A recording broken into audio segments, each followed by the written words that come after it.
Hello and welcome to the Moving Past You radio show. I am your host, Juanita Gaynor, and I definitely want to welcome you to this evening's show.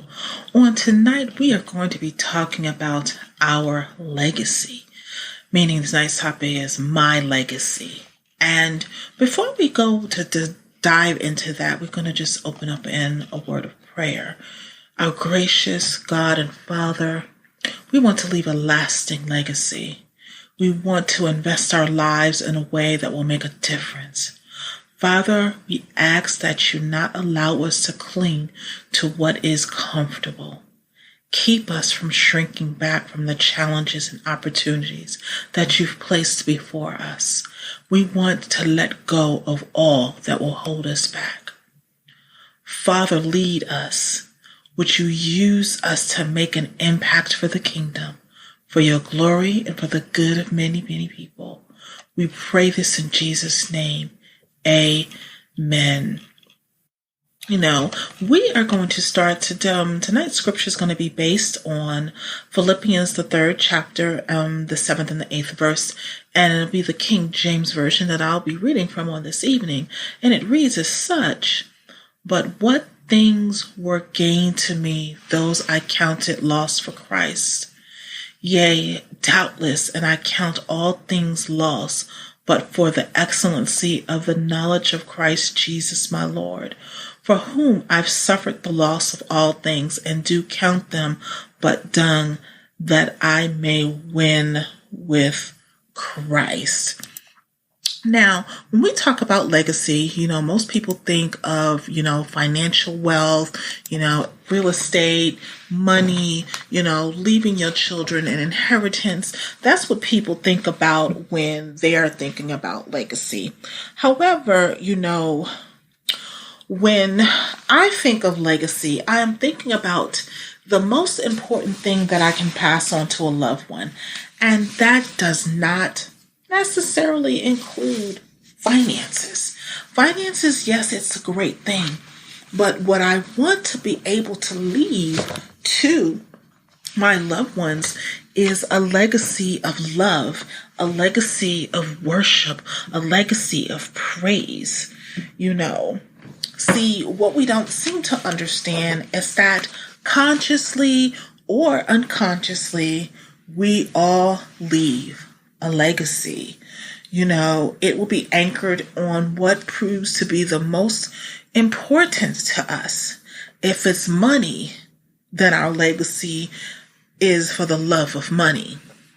If it's kindness or generosity, then that is what we'll be passing on. The question I want you to ask yourselves on this evening is, what legacy will you leave behind?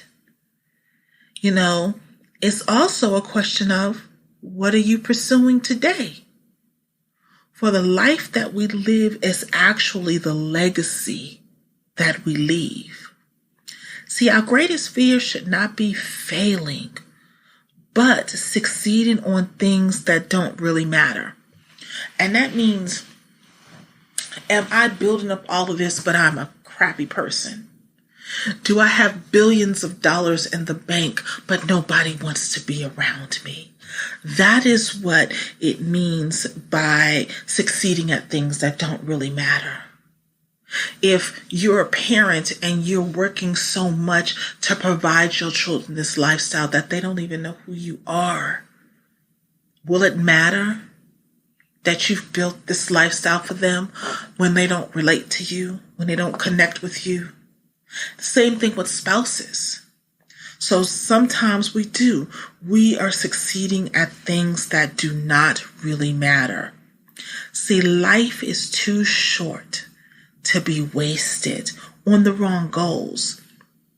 But the legacy we leave behind is something we can decide early on, way before we die. See, the truth is, if we're not ready to die, we are not ready to live. Today can be the day you write your legacy. And what I've learned through this process is that I was so scared of dying that I didn't live. And then that wasn't a good thing. So once I came to grips that it's something that has to happen. It's something that's going to happen. I don't know when. I don't know how God has placed it. I don't know what is going to go on. But God has set that up. God has done that. And so therefore, I'm going to do what God needs me to do. Now see, we may have regrets for the wrong things we've done. But Jesus, our past should not be final. That is why Jesus came along, so that what we've done isn't final. What we've done can be forgiven and erased and move forward into. We don't have to be our final, destination. Like, again, let's look at David. King David, he made so many mistakes. He was the poster child sometimes of messing up, but he was the poster child of being after God's own heart because he was known to praise and worship. He was known to know when he had to fall back in line and in correction. But see, again, David was the one that repented before God, and therefore that he left a legacy as a man after God's own heart. And he served God's purpose in his generation. I'm going to read to you Acts, the 13th chapter and the 22nd verse. And it says, and when he removed him, he raised him up to them, David, to be their king, to whom he gave their testimony. And said, I found David, the son of Jesse, a man after mine own heart, which shall fulfill all will. Verse 36, and it says, for David, after he had served his own generation by the will of God, fell on sleep and laid unto his fathers and saw corruption. See, it's never too late. It is never too late to rewrite our legacy. See, a godly legacy is anchored in what is eternal. Let me say it again. A godly legacy is anchored in that which is eternal. It's something that will outlast our lifetime. Our greatest legacy is knowing Jesus. But how do we pass on a godly legacy? And we can do that. We can learn principles from the life of the Apostle Paul in that retrospect. To pass on, again, a godly legacy, we must first have our personal relationship with Jesus, simply because we cannot give what we do not have. See, we can't say that we are of him and that we seek him and that we serve him and we don't have a relationship with him. We have to be able to be still and allow him to pour into us. We have to allow him to correct us. We have to allow him to guide us. So therefore, if you don't have a relationship with him, then you don't have those things. See, we talk about the Apostle Paul, he considered everything he is and encountered all he possessed, including his race, religion, education, his position, his wealth, his influence, and took it all as a loss compared to surpassing the value of intimacy with Jesus. See, what we have to understand is that the Christian life is not always about addition. Sometimes we need to subtract in order to add things. See, the Bible is not against money. It isn't. It says, for the love of it is the root of all evil. It doesn't say that money is. He's not after, the Bible is not anti-material possessions, is not anti-success, it's not any of those things. They're all good. Many times, however, the enemy of our lives is not the bad things, but the good things, but because they become our idols. See, they become bad because we have now focused on them. We cherish them. We praise them. We go after them. We seek them. We coddle them. We do all of those things, and we leave God by the wayside. So it's not the evil things that turns our attention. It is the good things that we begin to focus on and we put above Him. So to pass on a godly legacy, we must be willing to let go of anything and everything that slows us down from following the most important of all things, and that is Jesus. See, to pass on a legacy, we must know what the most important thing in our lives is. See, what would make a man like Paul be willing to suffer and consider everything as rubbish compared to gaining Christ? It's no less than his personal encounter with Jesus. For Paul, to live is Christ, and to die is gain. He knew that his righteousness will never be enough, and the only righteousness is of Jesus, for which he's gained by faith and has, which is sufficient. Oh my goodness.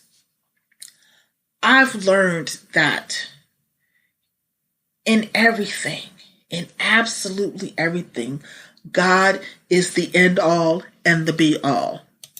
No and, ifs, or buts about it. See, a personal encounter with Jesus opens our eyes and it changes our values and character, which leads us to pursuing intimacy with Him. Like in pursuing intimacy with Jesus, pursuing intimacy with Him is an experience. It's of His resurrecting power and the fellowship, with Him. It's experiencing His amazing power to change our lives and to deliver us from bondage and addiction or ill will. See, pursuing intimacy with Jesus usually happens during the storms of our lives. God allows problems to draw us closer to Him. I'm going to say that again. God allows problems to draw us closer to Him. We will never know that Jesus is sufficient until all we have is Him. God sometimes takes away relationships and all that we're dependent on, so all we have is Him. Only then will He realize that He alone is enough. Now, I can't even say enough how that is true in the grand scheme of things. There was relationships and things that, I just depended on. And because I was so dependent on them, I was not walking the walk. I wasn't doing the things that God needed me to do or wanted me to do. And because of that, I was not honoring Him and I was not honoring my assignment. So therefore, He had to move some things. He had to shift some things so that He could know that He and He alone was in control. That there would be, without a shadow of a doubt, who was in charge, who was going to get the glory, who made it happen. See, if we're not passionate for Jesus, we will not have the desire to pass on a godly legacy because we have not experienced him. But when we're in love with Jesus, our natural outflow can only be to share this love with others. See, Paul was also, humbly says that he was not there yet, but the one thing he pursues is Jesus, forgetting the past and pressing towards the goal. And David said the same thing. It was always about intimacy with God.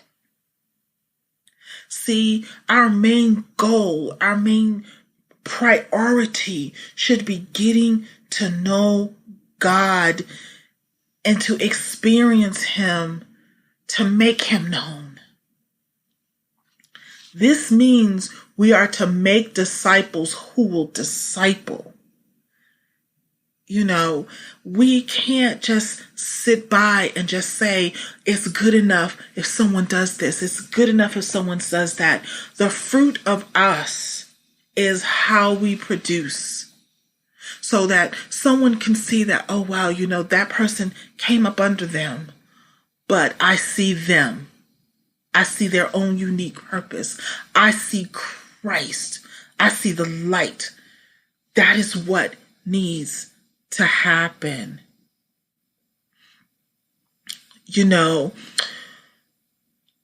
When we think about,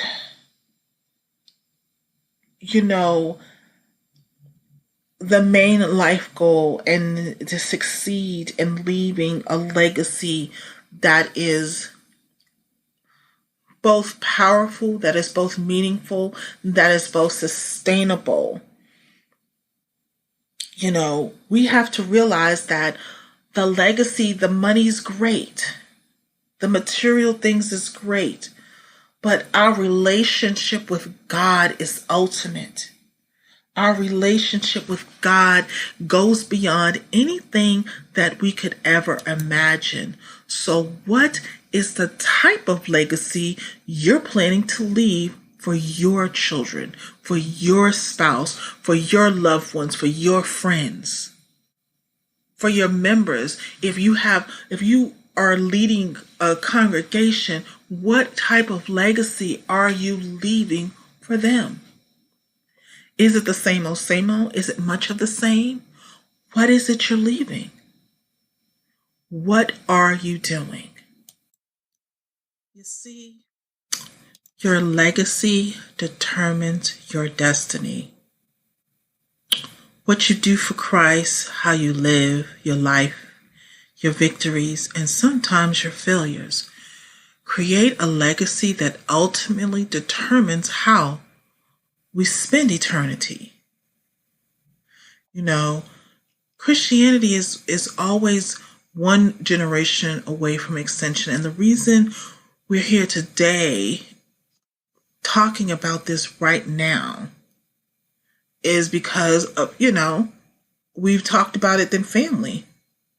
The reason why we're believers is that the previous generation passed on their faith to us. So it's our duty to pass it on to the next generation.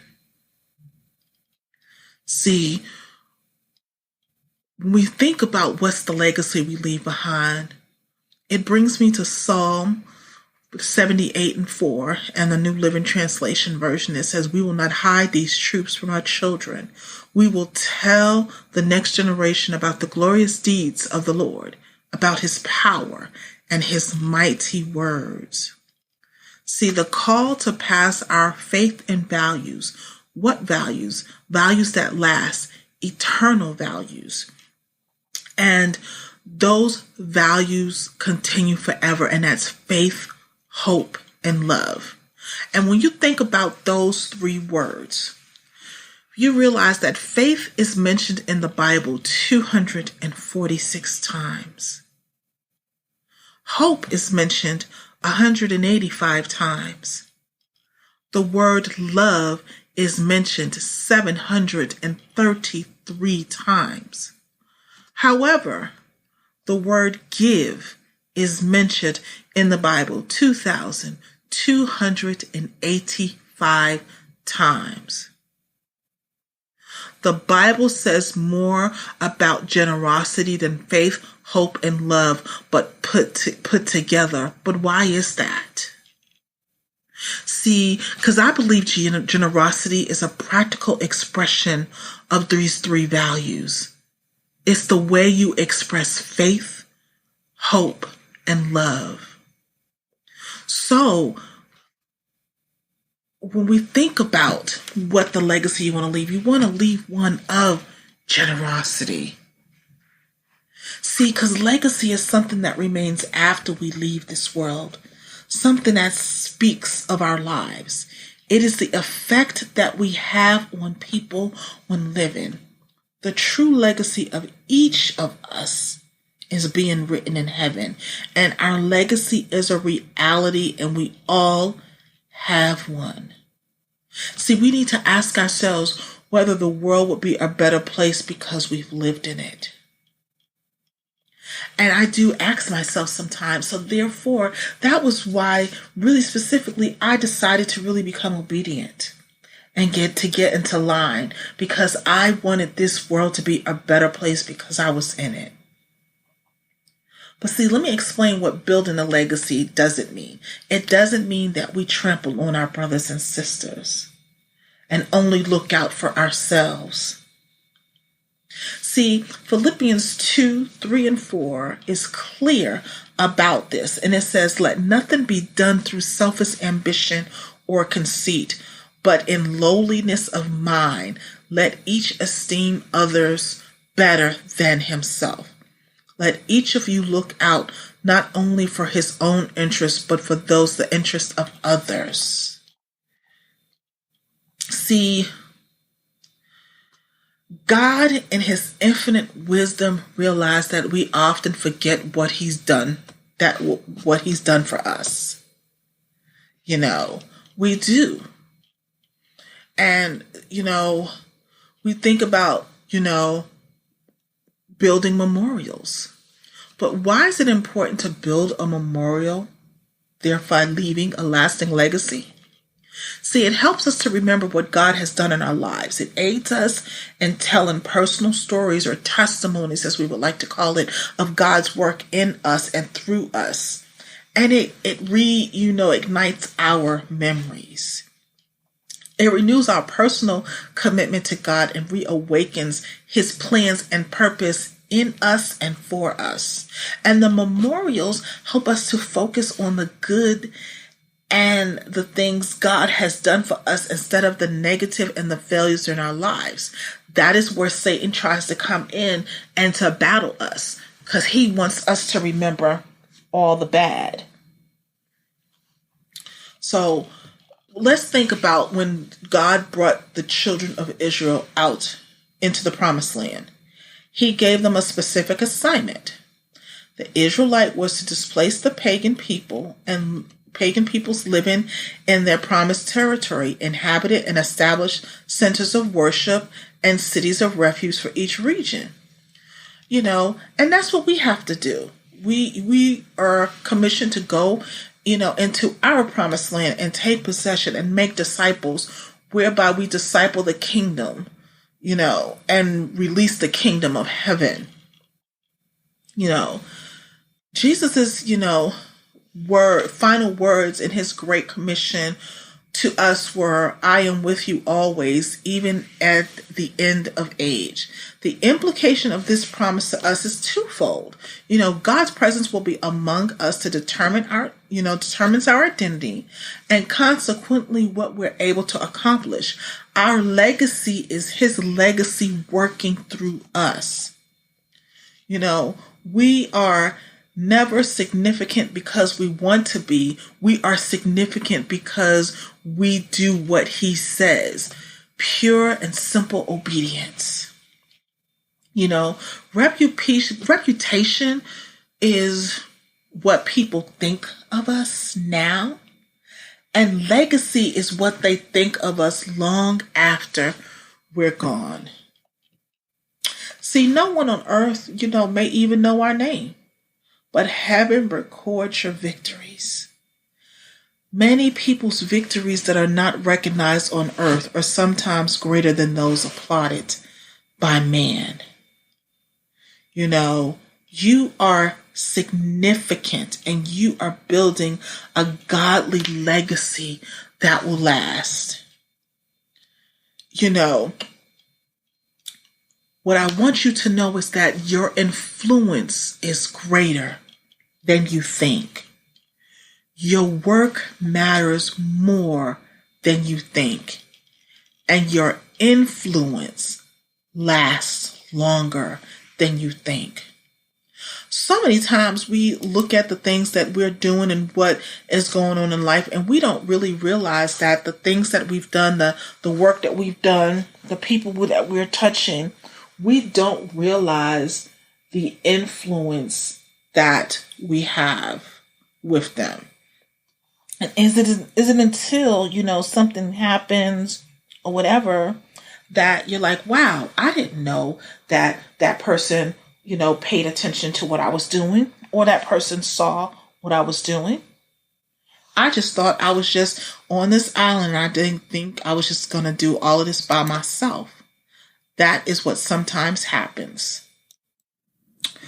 As most of us get older and we start seeing certain milestone ages, we start comparing ourselves to other people and other situations, and we kind of wonder, what are we doing? Did we miss the mark? We begin to wonder what our legacy will be. Sometimes we wonder, will we ever leave one? We'll wonder, will we be remembered? We'll ask ourselves, did we miss the mark, or is it too late? And, a lot of times too, we build our legacy by taking the wrong steps. See, we'll say things like, if we work hard enough at our work, we can build a lasting legacy. Others believe that if they make enough money or own enough stuff, they'll leave a lasting legacy. But unfortunately, they don't have any eternal value. None at all. So I just want to talk about 5 keys that I've, developed and thought about, and 5 things that I've, as I'm going through this process and I'm going through this journey, that I've realized that is, helps living a life worthy of a lasting legacy. And the first one is to fear the Lord and to obey Him. See, our legacy begins in our heart and in our relationship with God. And Psalms, the 112th Psalm, verses 1 and 2 reads, "How blessed is the man who fears the Lord, who greatly delights in His commandments. His descendants will be mighty on earth. The generation of the upright will be blessed." You have to fear the Lord. You have to have a relationship with Him. You have to build that, because if it's not built on obedience, if it's not built on a relationship, it is built on sinking sand. You also, number 2, have to understand that, living a lasting legacy is through the power of God. See, it's by God working through us that we're able to build a legacy that truly transcends time. It is by the power of God that we're able to touch other people's hearts so deeply that we'll be forever remembered. Christ must increase. I must decrease. And number 3, what I'm using as I'm going through this walk is I'm beginning to recognize the world needs and responds with compassion and action. If we look at Matthew, the 9th chapter and the 36th verse, it reads that, "And seeing the multitudes, He felt compassion for them." See, a legacy is left by being committed to doing something about the world in which we live in. Do we desire to reach the lost? Do we desire to help the homeless and the widow, the orphan, the hungry? It's a call to action. Like, what are we doing about these things? You know, are you showing compassion to the single mother or the single father? Are you showing compassion to the elderly and helping them as they need? What do you stand for? What do you stand about? You know, number 4, that is one of the most important ones for me, is asking God for wisdom. See, we as believers should be wisdom personified. You know, but we can only get wisdom from God. See, God tells us clearly that we should seek him, because through it we will influence the world. Proverbs, the 3rd chapter, the 13th through the 16th verse, goes in to say, happy is the man who finds wisdom and the man who gains understanding, for her proceeds are better than the profits of silver. Her gain is fine than gold. Gained than fine gold. She is more precious than rubies, and all the things you may desire cannot be compared with her. Length of days is in her right hands, and in her left hand is riches and honor. We need the wisdom of God to move and to do anything and everything that he has put our hands to. Too many times, and I know this may not be you, but I know for me, too many times I have gone and walked and done things that have not been of God, and then I wonder what happened. I wonder why it failed. I wonder why I was going into this, pity party of things. And it was because I wasn't, taking into account what God had instructed and needed me to do. I decided to make my own decisions. And therefore, in making my own decisions, I wasn't seeking wisdom. And therefore, there was a fallacy in that decision making that left me open, wide open. And I also asked God to give me a sense of direction, a sense of purpose, and a sense of mission. And if you have children, this is something that you want to ask God to give your children as well. The challenge is to leave your loved ones an inheritance, not, a heritage, not just an inheritance. Children are the messengers we send to a time we will not see. So therefore, if you have young people that you are responsible for nurturing and loving and bringing up, you want to ask God to give them a sense of purpose and direction and mission. And if you don't have that for yourself, you need to ask God as well. You need to ask him to lead you. You need to ask him to guide you. You need to ask him to direct you in the things that you need to do. You can't just be like, I'm just going to sit and chill and do what I want, when I want, how I want. We have to understand that God is God and that He directs this, that He holds this power. Nothing, not us. We have to allow God to be the end all and be all. We have to understand that we are not equipped to handle our lives. We're not equipped to drive. We may think we are, but we are not. We have to leave that in His hands. When we think about I want to think about the greatest legacy ever that was ever left on this earth. And it started about 2,000 years ago, and it still lives today. And that's Jesus. He came into this earth and lived a life worthy to be praised. However, he died on the cross at 33, sacrificially. His legacy brought freedom and redemption for all generations to come. Because of his perseverance and because he kept his end goal in mind, we were set free. See, I want you to understand that your legacy can change lives. It can change the course of future events, and it can change the world. Nothing will come if you don't make a change. See, you have to live today as if it's your last chance to get to breathe in the gift of God's air. And remember, again, your legacy starts now, not later now. We have so many opportunities to build our legacy, so many opportunities to move forward. What are you doing to leave a legacy? How are you seeking God? How are you equipping your loved ones to be without you?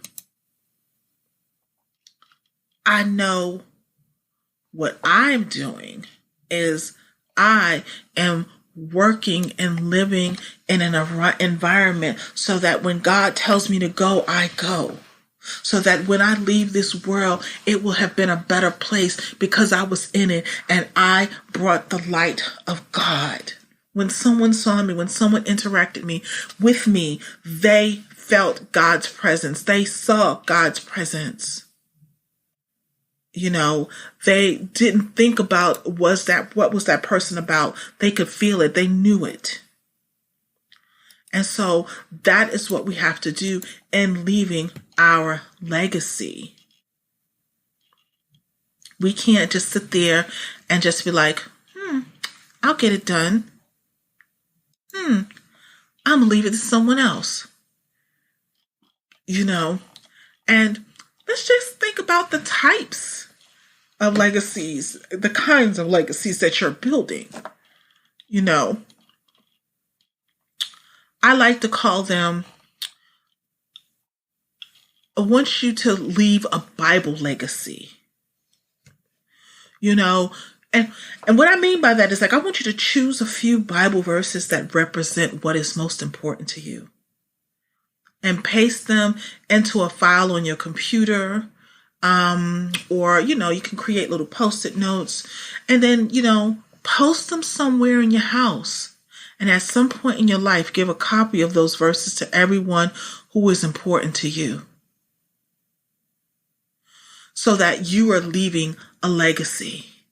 Like I have, you know, verses like Psalms 23, Romans 8:28, Jeremiah 29:11.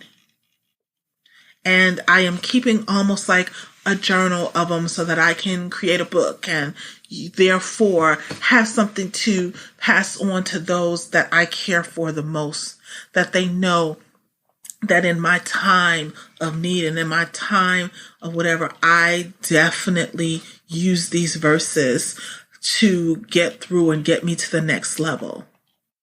Leave a thoughtful legacy, like choose a few quotes, you know, that you can choose them from websites, from movies, from speeches, from books, anything that you've read or watched that has affected your life. And, you know, and as if you did the same thing with your Bible verses, write them down, keep them in the house, and then give them out to those who you love. You know, a couple of my favorite when it comes to quotes. One is pray like it depends upon God. Work like it depends upon you. You know, experience is what you get when you don't get what you want. And those are two of my favorite ones, especially the first one. The second one, experience is what you get when you don't get what you want. How many times that we didn't get what we wanted? We didn't.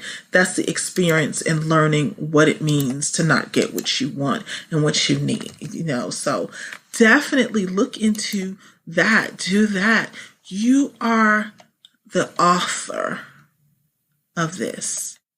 You have to be willing to build a legacy that lasts. You have to be willing to put in the work.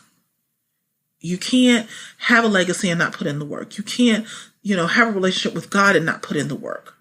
Because again, as everything, like I've spoken before, everything comes on the basis of relationship. That is correct. The basis of relationship. If you don't have relationship, you can't have all the other things. You have to know God. You have to be intimate with him. You got to have conversation with him. You got to know him just like he knows you. So therefore, when it's time for you to speak, you only speak what is relevant. You don't speak anything that's haphazard or out of place. You are speaking what is relevant at all times. See, we have to learn that we have to work and diligently, be a part of the kingdom so that we are leaving an amazing legacy to our loved ones and to the people that we have around us. That's important, and most times it can work, most times it don't. But we have to teach it, we have to serve, we have to love, we have to seek, and we have to sow. Like, we can't do any of those things if we don't do so. And see, again, people still think that legacy is about, oh my goodness, what am I going to leave my child when I, pass on, and what kind of money is it going to be? But what kind of character are you leaving? Is your child going to remember you? Are they going to love you? What are you leaving? Some of you may be thinking that, why does it matter? How I live and whatever is not going to affect what goes on after I am gone. And that is so far from the truth. What you have to understand is that your actions now can have direct implications on those later. Just like with Saul. Saul didn't think anything of what he was doing and how he was living, but long after he left, his choices affected others, And so you have to understand that your legacy, good or bad, will leave behind an impact on those who come after you. So what do you want to do when it comes to that? Do you want to just be like, yeah, I'm good, I don't need to have all this stuff, and I can just live how I want to live? Or do you want to be proactive in the planning and the laying out of what that legacy will be? Because sometimes, we don't always think about it. I know one thing for me that I'm strengthening is my prayer life. And I want to be able to leave a legacy through prayer. Because that is where the true heart of being in relationship with God is. It is that time, spending that time alone with him. It's also, taking yourself out the equation and thinking of others and putting others before you. And so when you stand in the gap with somebody, when you're praying for someone, you are not putting yourself in the equation. You are doing things so that you are making sure that that person is in a good space. And I know sometimes that my own prayer life is, can be shaky because I have things that's going on. I may have other projects and I don't always put the focus that I need to put on it. But that is my goal. It's like, yes, I want this world to be remembered, but I want people to remember me for my prayer life. I want them to know that when it was time to talk to God, because I had intuned that relationship so much that he was willing to listen and that he was open hearted and he knew that my petition was worthy and he was going to act upon that. That is the type of legacy that I want to leave when I'm no longer here. But it's called, I have to work at that. I've put in the atmosphere, but I have to do what is necessary to build that. That means my relationship with God has to be even stronger. My reading my word has to be more consistent. I can't just decide when I'm going to do it and how I'm going to do it. You know, you have to understand that when you're talking about leaving a legacy, you have to believe that you're capable of leaving one. You know, you can't just be like, oh, I think I can. You have to believe it with all your heart and your mind and your soul. And once you believe that, you have to acknowledge God every day and ask him to lead you and to guide you and to build you so that you are in the right direction. So many times we tell God what we want to do, but we don't seek him on what we need to do for this walk. You know, we have to remember that he created us. He breathed the breath of life into us. We are here for a purpose. So therefore, he is going to be the best person to tell us what we need to do and how we need to do it. You know, we don't have to doubt when it comes to allowing God to do what God does. Because when we allow him to do what he does, we won't have any problems.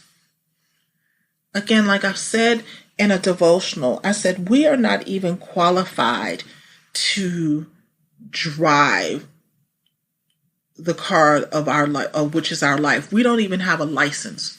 We're not equipped. We're not qualified in no way, shape, or form. We should not even try to control and drive our lives the way God, for God. We need to just step back. We don't need to be backseat driver, side street driver. We just need to sit in the passenger side and let God do what he does on a consistent and daily basis. Because if we remove ourselves out of it, it makes it easier. But of course, we're human. And we have things that we definitely just have to get into the realm. We have to say this. We have to do this. So he allows us, and he just will step back as need be. But I'm tired of him stepping back. I'm tired of, being without because I've been disobedient. So I am full-fledged into I am not driving the car of my life. Because I'm not qualified. I am not capable. I do not have the proper license to do that. This is what I am leaving to the one true Father and the one true God alone. Earlier on, I was talking about the things that I wanted you to think about when it came to your legacy in your life. And I wanted you to understand that your influence is greater than you think. Because, prime example, I was talking to my brother earlier today, and I had been working on a project, and he was like, yeah, I know that author. I've read some of their stuff, and it's really good. You were working with a great person. And so when I told the person, they were like, whoa, really? That's because sometimes we don't realize how great our influence is. We don't know who's reading and who's seeing and who's talking about it. And then that leads into the work that we do.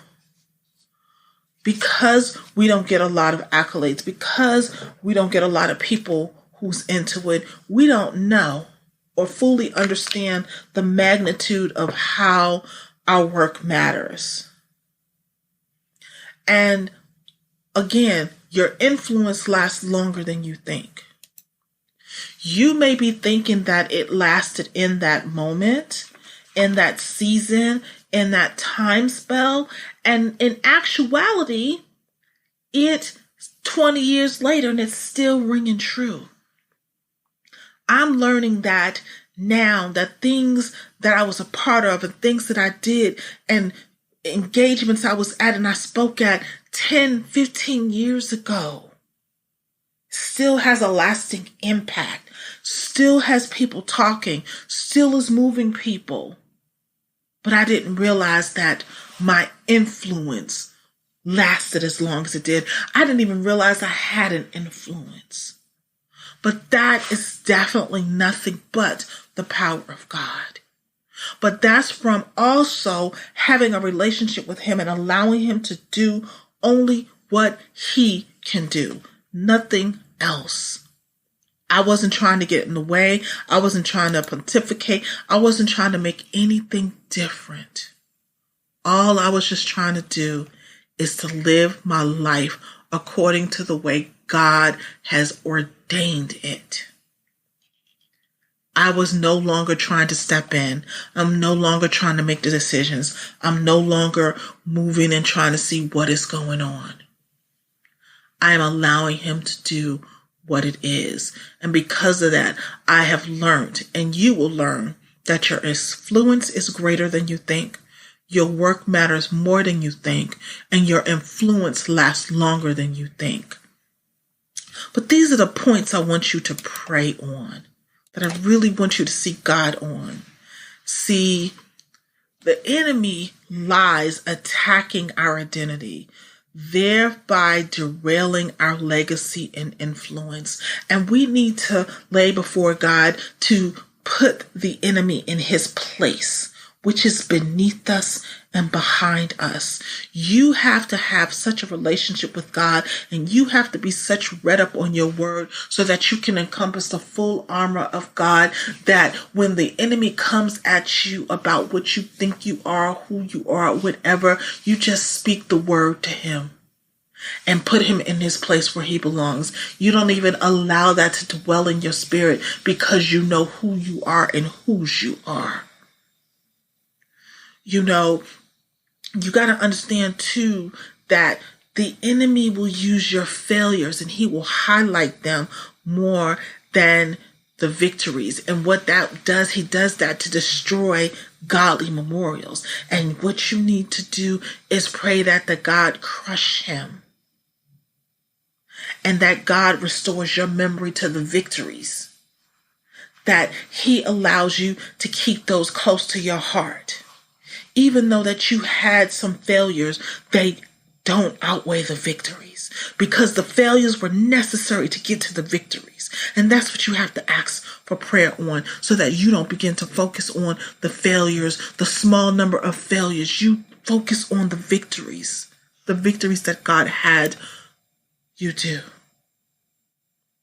And see, we have to ask for God to cover us, because times we don't believe that we are significant, and we don't believe we have a legacy. We don't believe we have a purpose. And because we don't believe, our call comes under attack. And it's the enemy way of saying, oh, you sure that's what he wants you to do? Are you sure he called you? I don't believe that. That's what the enemy does. And we have to, all of this is about Satan's crazy attacks, about how he manipulates situations to your mind so that you believe that you're not worthy. And that is what we want to come under arrest. We have to leave a lasting legacy. We have to build the world in such a way that at the end of the day, we know who we are and whose we are. And the people that we're leaving the legacy for will know that we belong to God, that we love God, that we sought him out, and that he was our all in all. We didn't seek any other. He was enough. He was more than enough. He was more than sufficient for the things that we needed in life. So what is your legacy? What is your legacy? What are you looking to leave behind? How are you looking to make the world a better place? What is your legacy? Plain and simple. Again, remember that your legacy determines your destiny.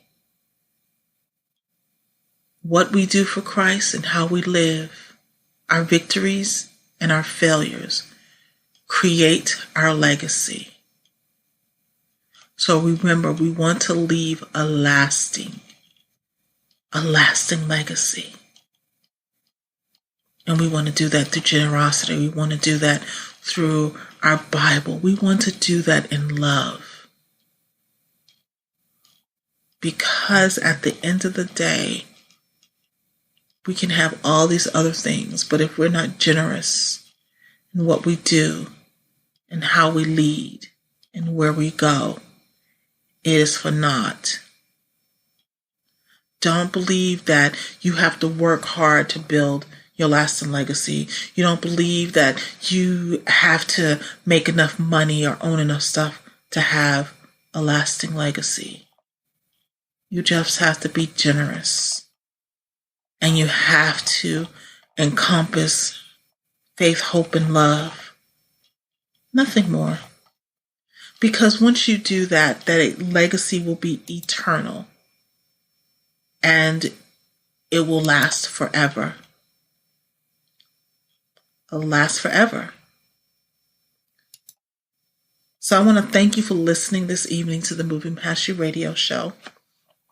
I want you to be sure to visit us on Facebook to join us for the conversation, access show notes, and get any fantastic bonus content. And you can also subscribe to us on iTunes, Spotify, and iHeartRadio. Just search for Moving Past You. And what I want to leave you with this evening is to always be kind in your word and in your thought and in your deed. Join us next week as we begin the series on being thankful. That's right. November is Thanksgiving, and we are talking about all things being thankful. But have a wonderful, blessed night. We love you. Be blessed, and we'll see you next week. Have a great evening. Good night.